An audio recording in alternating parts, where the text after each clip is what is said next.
Assalamualaikum warahmatullahi wabarakatuh. Selamat pagi.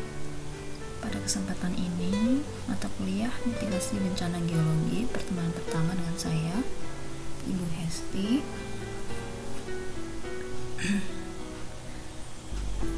Mudah-mudahan pada pagi hari ini kalian tetap semangat ya, belajar dari rumah secara daring atau online. Mudah-mudahan juga sudah pada sarapan semua. Ya, semoga dalam keadaan sehat ya semuanya, sehingga tetap semangat ya, tetap semangat belajar seperti itu. Oke, baiklah, lanjut. Nah, di sini untuk mata kuliah mitigasi bencana geologi ini akan diampu oleh Bapak Karyanto sebagai PJ dari mata kuliah mitigasi bencana, terus kemudian bersama dengan saya ya, Ibu Hesti.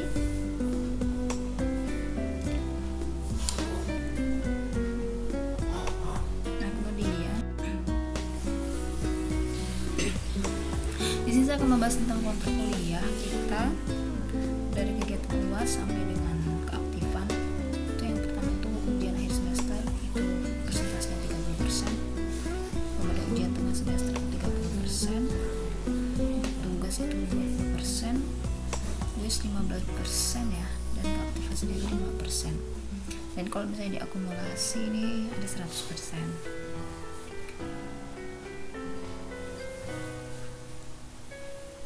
Sebagai informasi ya untuk saya, kuis itu bukan kuis sih. Untuk pas setelah kuliah saya nanti akan selalu ada post test, yaitu ya soalnya paling cuma 5-10 ya, seperti itu. Jadi untuk mengukur kegiatan kuliah kita ya setiap hari.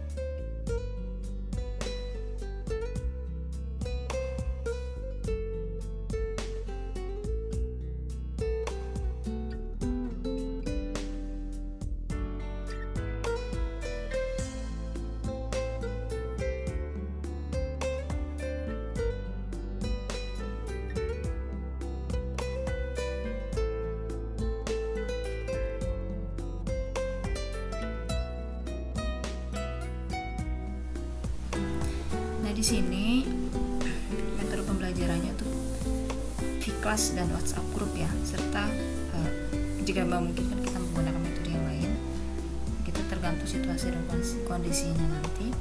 Jadi untuk Vkelas, setiap peserta kuliah mitigasi bencana wajib untuk masuk ke Vkelas mitigasi bencana ya. Nanti untuk enrollment key-nya atau untuk masuk kelasnya akan saya berikan key-nya apa gitu, seperti itu. Kembali ke slide sebelumnya. Jadi bencana itu sendiri, kalau menurut Undang-Undang Nomor 24 Tahun 2007 ada 3 ya gitu. Ada bencana yang disebabkan oleh faktor alam, kemudian bencana yang disebabkan oleh faktor non alam, dan juga kemudian bencana yang disebabkan oleh faktor manusia ya, atau faktor sosial kalau misalnya. Nah, di sini kita lebih ke faktor alam ya nanti, karena bencana geologi itu adalah bagian dari faktor bencana yang disebabkan oleh alam. Nah, di sini bencana alam atau disebut sebagai natural disaster itu ada dibagi 2 ya secara garis besar. Jadi bencana alam disebabkan oleh faktor geologi dan juga disebabkan oleh secara non geologi gitu, seperti itu. Nah, faktor-faktor bencana alam yang termasuk dalam bencana alam non geologi ini masuk ke misalnya hujan meteor, terus kemudian wabah penyakit gitu ya, seperti itu. Pencemaran lingkungan juga masuk sih, karena bencana akibat dari industri ya, seperti itu masuk juga. Kemudian juga bencana alam geologi ya, itu termasuk ke dalam gempa bumi, longsor, banjir, tsunami, erupsi gunung api.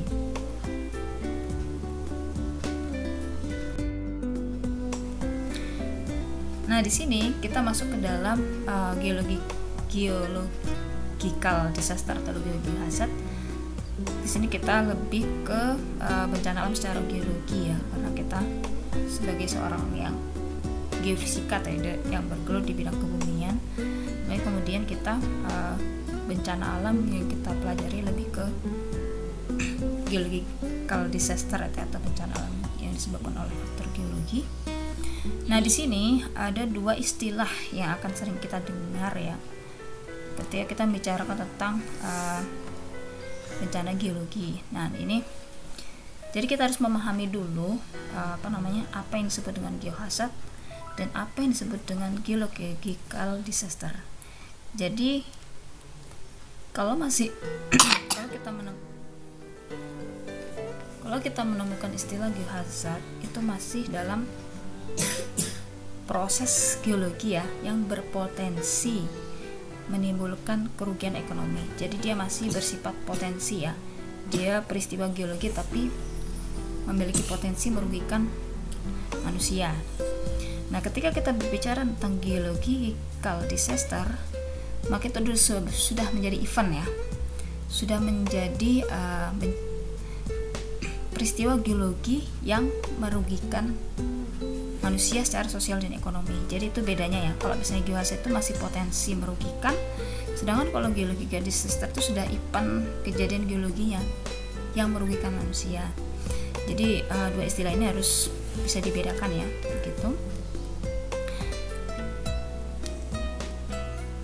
Nah, jadi di sini objek study ya, to minimize the potential occurrence. Jadi untuk meminimalisir ya potensi atau mencegah ya, seperti itu, dari kerugian secara sosial ekonomi ya akibat karena peristiwa geologi ya, seperti itu, atau bencana geologi. Jadi memang untuk protokol mitigasi bencana geologi ini kita objek studinya itu adalah untuk meminimalisir ya potensi kerugian, atau meminimalisir potensi atau bahkan sampai mencegah sampai tidak ada kerugian sama sekali ya, begitu.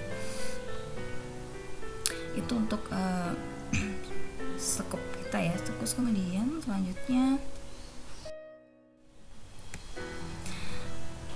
nah di sini ada beberapa ya contoh peristiwa geologi yang berpotensi merugikan manusia. Itu yang pertama adalah peristiwa gempa bumi. Dan di sini saya mengambil contoh itu gempa bumi di Yogyakarta pada tahun 2006 yang memberikan dampak kerusakan yang sangat luar biasa ya. Situ salah satunya daerah Bantul itu sampai harus banyak sekali rumah-rumah yang rusak dan harus direnovasi dari awal ya, begitu. Karena kebetulan saudara saya juga ada yang di Bantul tuh rumahnya habis gitu ya, dari semuanya habis runtuh gitu, seperti itu. Terus kemudian di sini saya memberikan salah satu contoh candi ya, Candi Prambanan di Jogja itu sampai rusak berkeping-keping seperti ini. Ini jadi peristiwa geologi yang berpotensi untuk merugikan manusia ya, seperti itu. Baik itu merugikan secara fisik ataupun non fisik ya. Secara fisiknya ya rusaknya bangunan dan sebagainya. Secara non fisik itu biasanya ada trauma tersendiri gitu ya, begitu ya, atau psikologis dan sebagainya. Kemudian peristiwa geologi yang kedua yang berpotensi merugikan manusia seperti itu adalah peristiwa tsunami. Nah, kalau ini peristiwa tsunami yang paling terkenal adalah pada tahun 2004. Kalian masih umur berapa ya? Masih kuliah. Kalau ini kuliah, sudah kuliah belum ya? Kuliah atau SMA gitu gitu. Nah, peristiwa tsunami ini sendiri dia disebabkan oleh gelombang ya, yaitu gelombang bisa karena gelombang peristiwa tektonik gitu ya, begitu. Tektonik biasanya terjadi di laut ya, begitu. Laut biasanya kalau misalnya yang menyebabkan tsunami yang besar itu biasanya dia gempanya gempa dangkal ya, ada di laut ya, begitu. Kemudian getaran tersebut kemudian membawa air untuk ke pinggir pantai ya, awalnya begitu, tergantung besarnya. Tsunami Aceh adalah tsunami yang terkenal, dan kemarin tahun 2000 kemarin Banten ya seperti itu. Jadi masalah Sunda cukup menarik ya untuk dipelajari nanti kalau di mitigasi pesisir ya, mitigasi di daerah pinggir pantai. Lalu kemudian selanjutnya itu tentang landslide ya. Jadi peristiwa geologi yang memiliki potensi untuk merugikan manusia itu adalah longsor ya. Nah di Indonesia juga merupakan salah satu negara yang cukup rawan ya terhadap peristiwa longsor gitu. Karena nanti tatanan tektonik dan sebagainya. Ya banyak faktor sebenarnya kalau untuk landslide ini nanti akan dipelajari kembali ya, untuk mitigasi longsor.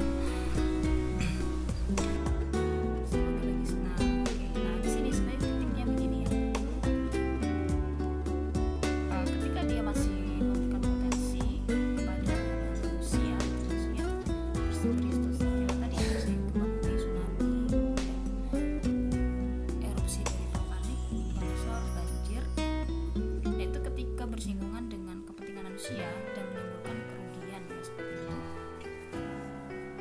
itu masuknya ke dalam geodisaster atau bencana ya.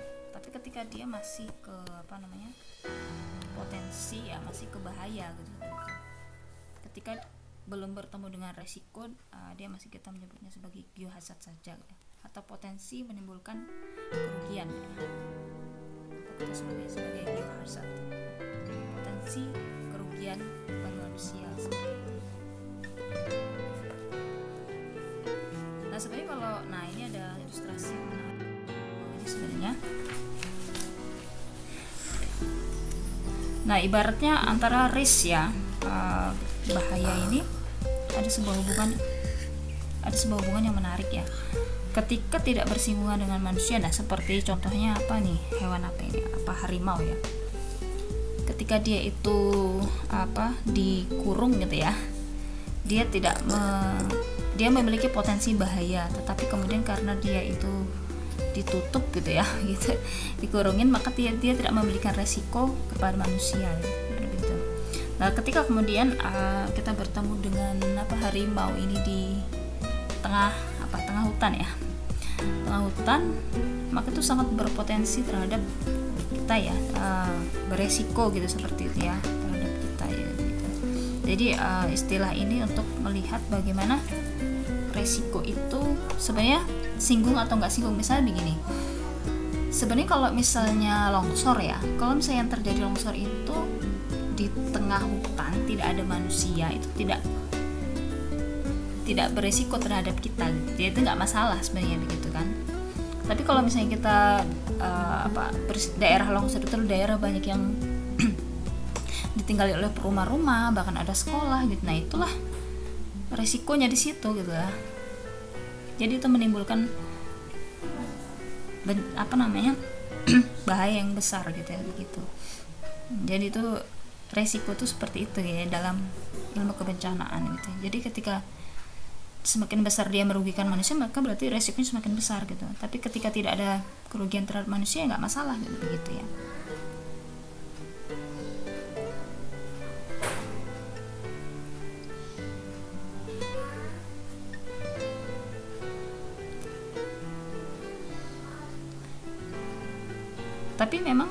Tapi yang terjadi memang sekarang ya karena semakin padatnya jumlah manusia gitu, jumlah kepadatan penduduk, kemudian lahannya tetap segitu, maka menyebabkan lahan-lahan yang tidak digunakan itu tetap dipakai gitu kan, walaupun itu daerah banjir atau daerah gempa dan sebagainya, itu walaupun secara geologi tidak diperkenankan sebenarnya tinggal di sana, tapi tetap aja ditinggalin gitu ya.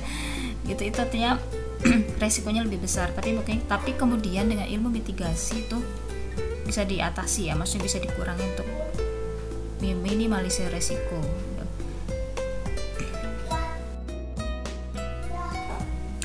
Nah di sini hal yang sangat erat kaitannya dengan mitigasi bencana geologi ya di mata kuliah kita itu adalah bagaimana kita memahami posisi mitigasi itu di mana gitu, seperti itu ya, dalam sebuah manajemen bencana alam gitu. Nah di sini ada yang disebut dengan sebelum bencana dan setelah bencana ya, gitu ya. Nah ternyata mitigasi itu adalah bagian dari siklus dari sebelum bencana terjadi dalam manajemen bencana ya. Nah sebelum maafin suara saya agak serak. Nah sebelum bencana itu ada pencegahan, terus kemudian dia ada mitigasi dan dalamnya, kemudian siagaan. Nah itu kemudian dalam siklus bencana ada pasca bencana ya, atau setelah bencana. Itu setelah bencana terjadi itu ada tanggap darurat ya, kemudian pemulihan, kemudian pembangunan. Nah tanggap darurat ini ketika bencana awal-awal terjadi jadi harus evakuasi dan sebagainya gitu nanti ya. Terus kemudian pemulihan ya, pemulihan ini baik secara fisik ataupun non fisik, kemudian pembangunan kembali ya gitu untuk infrastruktur yang rusak karena bencana alam. Jadi posisi mitigasinya ada di sebelum bencana ya, artinya dia nah nanti di bawahnya akan lebih jelas ya. Nah jadi posisi mitigasi ada di sebelum bencana alam terjadi. Nah di sini mitigasi ini kurang ya, maaf. Mitigasi sendiri semua tindakan untuk mengurangi dampak bencana. Mitigasi sendiri artinya begitu. Tapi karena kita sedang berbicara tentang bencana geologi, maka kita mengartikan mitigasi bencana geologi itu sendiri sebagai semua tindakan untuk mengurangi dampak bencana ya. Dampak bencana itu kerusakan atau kerugian yang diakibatkan oleh peristiwa bencana geologi. Jadi kita lebih ke geological disaster. Nah, untuk mitigasi sendiri itu bisa secara struktural dan non struktural. Nanti untuk pembahasan mitigasi lebih dalam akan kita bicarakan di minggu yang akan datang. Ini masih pengantar saja ya. Nah, satu hal lagi yang menarik itu akan kita bahas selanjutnya. Mudah-mudahan bisa dipahami ya begitu. untuk pengantar mata kuliah mitigasi bencana geologi. Kedepannya kita akan lebih membahas tentang konsep mitigasi itu sendiri seperti apa dan sebagainya. Baiklah, cukup sekian dari saya ya. Pagi, selamat belajar. Wassalamualaikum warahmatullahi wabarakatuh.